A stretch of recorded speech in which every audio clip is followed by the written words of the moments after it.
नमस्कार दोस्तों, मेरा नाम है श्याम कुमार और स्वागत है आप लोगों को मेरे चैनल जी स्पीड लैब में। आज हम बात करने जा रहे हैं बहुत ही इंपॉर्टेंट टॉपिक पे जिसका नाम है पेमेंट रिमाइंडर। अगर आप अकाउंट से बिलोंग करते हैं या फिर आप एमआईएस में हैं तो आपके लिए बहुत ही इंपॉर्टेंट वीडियो होने वाली है। आप शुरू से लेकर एंड तक वीडियो को देखें क्योंकि मैं आपको इस वीडियो में पेमेंट रिमाइंडर सेटअप करना सिखाऊंगा, ऑटोमेट करना सिखाऊंगा, किस तरीके से आप इसे ऑटोमेट कर सकते हैं ताकि जिस दिन ड्यू डेट होगा उस दिन ऑटोमेटिकली एक ईमेल चले जाए आपके क्लाइंट को, आपके पार्टी को, जिससे आपको पैसे लेना है। ठीक है, तो आज हम स्टेप बाय स्टेप सेटअप करना सीखेंगे और इसको ऑटोमेट करेंगे किस तरीके से करना है ताकि डेली बेसिस पे जिस दिन ड्यू डेट होगा एक रिमाइंडर ऑटोमेटिकली सेंड हो जाए। अगर आप मेरे चैनल पे नए हैं या फिर अब तक आप लोगों ने मेरे चैनल को सब्सक्राइब नहीं किया है तो चैनल को सब्सक्राइब करें और बेल आइकन को प्रेस करें जिससे आपको रियल टाइम में वीडियो का नोटिफिकेशन मिलेगी और सबसे पहले आप वीडियो को देख पाएंगे। तो चलिए फिर करते हैं वीडियो को स्टार्ट।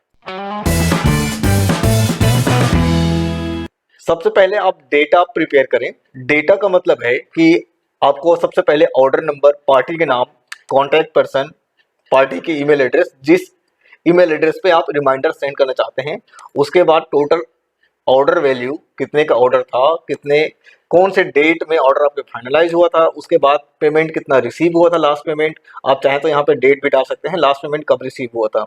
उसके बाद रिसीवेबल अमाउंट, इसका मतलब है कि आपने उससे लेना है पार्टी से जितना जो आ चुका है और जो बचा हुआ है वो अमाउंट आपको लेना है। और ड्यू डेट, किस डेट को आपका जो पेमेंट है वो ड्यू हो रहा है। हो सकता है आपके पेमेंट टर्म अलग अलग हो, किसी का 15 दिन होता है, किसी का 10 दिन होता है, किसी का 60 दिन होता है, किसी के महीने भर का होता है, अलग अलग पेमेंट टर्म्स होते हैं। तो आपका ड्यू डेट वेरी करेगा, उसके हिसाब से आप ये डेटा सबसे पहले प्रिपेयर कर लें। आप जो डेटा है ये बिल्कुल ध्यान से बनाएं, कोई गड़बड़ी ना करें और इसी सीक्वेंस में इसी तरीके से आप डेटा प्रिपेयर करें क्योंकि आने वाले दिनों में आपको डैशबोर्ड प्रिपेयर करके दिखाऊंगा कैसे आप प्रिपेयर कर सकते हैं अपने डैशबोर्ड पेमेंट का, ताकि अगर आप अपने मोबाइल पे भी देखना चाहें कि पेमेंट की स्टेटस क्या है, कितने रिसीव हुए मुझे आज के डेट में और कितना रिसीव होना बाकी है, तो टोटल अमाउंट आपको एक विंडो पे दिखेगी। इसके लिए आपको डेटा पहले प्रिपेयर करना है। ठीक है, तो मैं एज्यूम करता हूँ कि आपने डेटा अब तक प्रिपेयर कर लिया होगा। इस सीक्वेंस में अगर आपने नहीं किया है तो आप सबसे पहले लिख लें। अब होता क्या है कि हम टैली से कहीं एक्सपोर्ट करते हैं या फिर अपने सीआरएम से या फिर अपने कहीं जो भी ईआरपी है अपने, उस डेटा को एक्सपोर्ट करते हैं। वहां पे आधी चीजें अपडेटेड होती है, आधी अपडेटेड नहीं होती है। जैसे कि आप बहुत जगह देखोगे पार्टी के नाम तो होगा लेकिन कॉन्टैक्ट पर्सन नहीं होगा, उसके ईमेल एड्रेसेस नहीं होंगे, उसके कॉन्टैक्ट नंबर नहीं होंगे, उनके बहुत चीजें मिसिंग होती है। वो डेटा बनाएं आप सबसे पहले। जब तक आपका डेटा नहीं बनेगा आप रिमाइंडर सेंड नहीं कर सकते। किसी भी चीज को ऑटो पायलट या फिर ऑटोमेशन पे लाने के लिए आपको डेटा चाहिए होगा। ठीक है, तो हम अब तक समझते हैं कि डेटा हमारा प्रिपेयर हो चुका है। अब बढ़ते हैं आगे। मैंने इससे पहले के वीडियोस में भी आपको बताया है एक ऐड ऑन जिसका नाम है फॉर्म म्यूल। फॉर्म म्यूल बहुत ही इंपॉर्टेंट ऐड ऑन है जो आपको बहुत हेल्प करती है जब भी आपको ऑटोमेशन करना हो, रिमाइंडर सेंड करना हो, ईमेल ऑटोमेशन की बात करते हैं तब। ठीक है, तो आज हम फिर से वही इंस्टॉल करेंगे। ऐड ऑन पे क्लिक करेंगे आप, फॉर्म म्यूल ईमेल मर्ज यूटिलिटी। अगर आपने अब तक इंस्टॉल नहीं किया है तो सबसे पहले इसको ऐड ऑन में जाके यहाँ पे इंस्टॉल कर लें। नाम नोट कर लें, फॉर्म म्यूल ईमेल मर्ज यूटिलिटी। जैसे ही आप इंस्टॉल कर लेते हैं इसको लॉन्च करें यहाँ पे, या सेटअप करने का ऑप्शन देगा आपको, लॉन्च या सेटअप करें।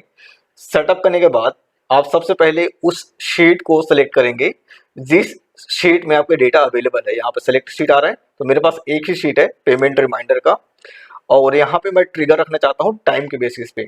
टाइम के बेसिस पे क्यों? क्योंकि डेली बेसिस पे चेक करेगा जो मैं ट्रिगर सेट कर रहा हूँ उसको, और जैसे ही क्राइटेरिया मैच होती है ऑटोमेटिकली ये सेंड कर देगा ईमेल। ठीक है, तो यहाँ पे स्पेसिफिक डेट एंड टाइम इसको क्लिक करेंगे आप और इसको डे टाइमर रखेंगे। किस टाइम पे आपको करना है सबसे पहले वो देख लें। आप चाहते हैं कि मॉर्निंग में सबसे पहले जब भी ऑफिस पहुंचे तो उनके पास एक मेल रिसीव हो जानी चाहिए आपके जो क्लाइंट है उनके पास, तो आप चाहते हैं कि 8 से 9 या 9 से 10 जो भी है बेस्ट टाइम आप सेलेक्ट कर लें, अपडेट करें इसको। ठीक है, एक चीज और आपको ध्यान रखना है अपडेट करने से पहले, क्योंकि यहाँ पे मैंने अब तक ड्यू डेट किससे ये मैच करेगा वो स्टेटस अभी नहीं लगाया है। ठीक है, तो स्टेटस आपको जरूर लगा लें यहाँ पे। अब तक आपने स्टार्टिंग लेवल पे सेटअप कर लिया है, थोड़ा सा इसमें काम बाकी है वो भी कर लेते हैं पहले। यहाँ पे हम रखते हैं ईमेल टू बी सेंड करते हैं, या फिर जो भी आपको रखना है वहाँ पे आप वो लिख सकते हैं, ईमेल टू बी सेंड, मैं ये रखता हूँ यहाँ पे। ठीक है, अब ये चेक करेगा यस या नो पे। नो को हम ब्लैंक रखेंगे और यस रखेंगे, यस जहां पे होगा ऑटोमेटिकली चेक करके सेंड कर देगा। डेट यहाँ पे मैं रखता हूँ टुडे का। टुडे मीन्स कि जिस भी दिन हम ओपन करेंगे इसको उस दिन का डेट यहाँ पे शो होना चाहिए। जैसे कि आज की डेट है 23 जुलाई, तो 23 जुलाई यहाँ पे शो कर रहा है।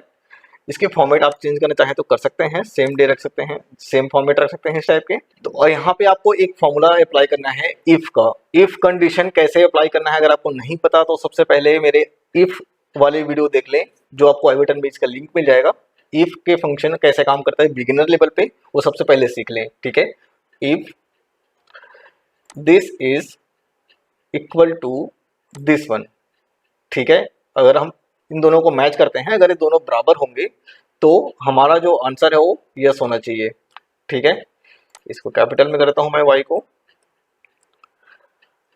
यस अदरवाइज ब्लैंक, ठीक है। एक ही कंडीशन हमारे पास, यस होगा तभी हमारे पास यहाँ पे शो करेगा, अदरवाइज ये ब्लैंक शो करेगा, कुछ भी नहीं दिखाएगा। और K1 को आप लॉक कर लें। लॉक करने के लिए आपको F4 प्रेस करना होता है, ठीक है। एंटर करें और लास्ट में जाकर दोबारा इसको यहाँ तक ड्रैग कर दें, ठीक है। तो जहां जहां पे मैच करेगा ये यस करेगा। जैसे कि आज की डेट है, आज की डेट अगर ड्यू डेट है तो ये ऑटोमेटिकली एक ईमेल सेंड कर देगा, ठीक है। तो यहाँ पे डेटा हमारा रेडी हो चुका है। अब चलते हैं आगे के पार्ट पे जो हमने जहाँ पे छोड़ा था, ठीक है। वापस चलते हैं एड ऑन पे, फॉर्म्यूल सेटअप, चूज सोर्स डेटा। यहाँ पे हम सिर्फ कंडीशन अप्लाई करेंगे क्योंकि बाकी के सेटअप हमने कर लिया था किस डे पे, मतलब डे टाइमर हमने लगाया था डेली बेसिस पे, और टाइम क्या रखा था 9 से 10 के बीच में। नेक्स्ट करते हैं इसको और यहाँ पे एक टेम्पलेट चूज करते हैं। टेम्पलेट हमें जो इन्फॉर्मेशन लिखना है वहाँ पे, ठीक है। तो क्या लिखना है हमें यहाँ पे, पेमेंट रिमाइंडर है ये, तो पेमेंट रिमाइंडर यहाँ पे हम इसका नाम दे देते हैं पेमेंट रिमाइंडर, ठीक है। यहाँ पे देखो सेंड कंडीशन है, किस कंडीशन पे आपका जो ईमेल है ये सेंड होने चाहिए। तो किस कंडीशन पे होने चाहिए, जो मेरा कॉलम है email to be sent, email to be sent ये वाला कॉलम, अगर इस कॉलम पे यस मिलेगा तब, यस लिखा हमने, यस अगर मैच करेगा तब ये ऑटोमेटिकली ईमेल सेंड कर देगा डेली की बेसिस पे, डेली चेक करेगा और डेली सेंड करेगा, ठीक है। सेव करते हैं टेम्पलेट को, एडिट करते हैं टेम्पलेट को, कंडीशन हमारा डन है। टेम्पलेट जो यहाँ पे लिखेंगे क्या मैसेज जाने चाहिए उसको कस्टमर को, वो यहाँ पे डिसाइड करेंगे। तो टू में जिस ईमेल एड्रेस को रखना चाहते हैं, जैसे कि हमने यहाँ पे ले रखा पहले ही यहाँ पे पार्टी के ईमेल एड्रेस, तो पार्टी के ईमेल एड्रेस को यहाँ पे सिलेक्ट कर लें। इस टैग को यूज करना है, आप देख रहे हो यहाँ पे टैग है, ठीक है। इस टैग को यूज करना है, क्लिक करना है, ऐड हो जाएगा। अगर आपको कॉपी टू कॉपी किसी को रखना है तो रख सकते हैं यहाँ पे, ठीक है। अगर आपका डोमेन है अपना, अगर आप चाहते हैं कि नो रिप्लाई से मैं सेंड कर दूं, डोमेन लास्ट में नेम होगा उसका, तो आप नो रिप्लाई करें, अदरवाइज आप इसे ब्लैंक छोड़ दें, आपके ईमेल को ऑटोमेटिकली पिक करके सेंड कर देगा। अगर आप जीमेल से यूज करते हैं तो ऑटोमेटिकली आपके अपने ईमेल जिससे आपने लॉगिन किया है उस ईमेल आईडी को ऑटोमेटिकली पिक करेगा, उसी से सेंड करेगा ये, ठीक है। सेंड एड्रेस यही होगा आपका जो ईमेल एड्रेस होगा। तो मैं यहाँ पे रखता हूँ नो रिप्लाई, ठीक है। सब्जेक्ट रखते हैं पेमेंट रिमाइंडर, यहाँ पे लिखेंगे अगेंस्ट, ऑर्डर नंबर, ऑर्डर कौन सा था, पार्टी के नाम लिखना चाहे तो लिख सकते हैं, यहाँ पे हम लिखते हैं ऑर्डर नंबर, और ऑर्डर नंबर यहाँ पे हमारे पास है अवेलेबल, इसको सेलेक्ट कर लेते हैं, ठीक है। आप यहाँ पे पेमेंट की डिटेल लिखना चाहते हैं, कितना पेमेंट बकाया है जो आपको लेना है तो भी यहाँ पे लिख सकते हैं। Against order number this, due amount और रिसीवेबल अमाउंट कितना है आप यहाँ पे लिख सकते हो। हमारा रिसीवेबल अमाउंट कौन सा है, ये है, तो आप इसको सेलेक्ट कर लें और यहाँ पे शो करेगा, ठीक है। तो सब्जेक्ट लाइन आपको पूरा कंप्लीट यहाँ पे शो करेगा कि क्या कहना चाहते हैं आप, किस ऑर्डर के अगेंस्ट कितना पैसा बकाया है, उसके लिए आप रिमाइंडर सेंड कर रहे हो, ठीक है। यहाँ पे आप एक्सक्लेमेटरी मार्क देना चाहते दे सकते हैं। उसके बाद इंफॉर्मेशन जो यहाँ पे और लिखना चाहते हैं वो सारी चीज़ें आप यहाँ पे लिख सकते हैं। जैसे पार्टी के नाम लिखना चाहें,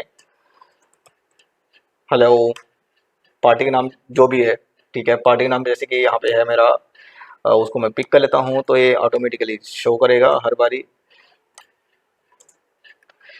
प्रॉपर रख लेते हैं इसको, इस तरीके से लास्ट में रखते हैं कॉमा, ठीक है। तो ये डिटेल्स है। हेलो पार्टी जो भी है यहाँ पे बीसी ग्रुप, जीएसएल ग्रुप जो भी लिखा हुआ है उसको ऑटोमेटिकली पिक करेगा। आप चाहें तो कॉन्टैक्ट पर्सन का नाम यहाँ पे दे सकते हैं। अगर आपको पार्टी का नाम नहीं देना है तो कॉन्टैक्ट पर्सन के नाम भी आप यहाँ पे चूज कर सकते हैं।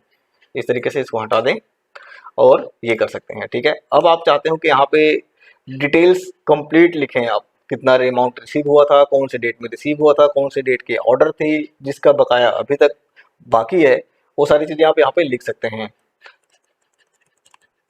Details are as following. तो यहाँ पे नीचे लिखते हैं हम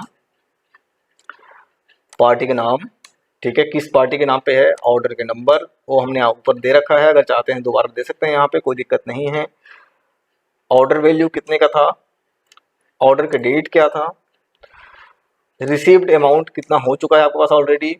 उसके बाद आप चाहते हैं तो यहाँ पे स्पेलिंग गलत है लग रहा मुझे रिसीव्ड का, इसको भी सुधारना पड़ेगा, सुधार लेंगे, ठीक है। इसको सुधार नहीं सकते क्योंकि मुझे पीछे भी ठीक करना पड़ेगा, तो अभी यहाँ ऐसे ही रहने देते हैं। रिसीव्ड अमाउंट, ड्यू डेट क्या था आप यहाँ पे दे सकते हैं, ड्यू डेट ये था, और टोटल रिसीवेबल कितना अमाउंट है उसको आप यहाँ पे लिख सकते हैं, ठीक है। तो ये आपके टोटल डिटेल हो जाती है। यहाँ पे आप चाहते हैं कि रिगार्ड्स लिखूं तो वो भी लिख सकते हैं, यहाँ पे कुछ इस तरीके से लाइन दे दें, बेटर रहेगा।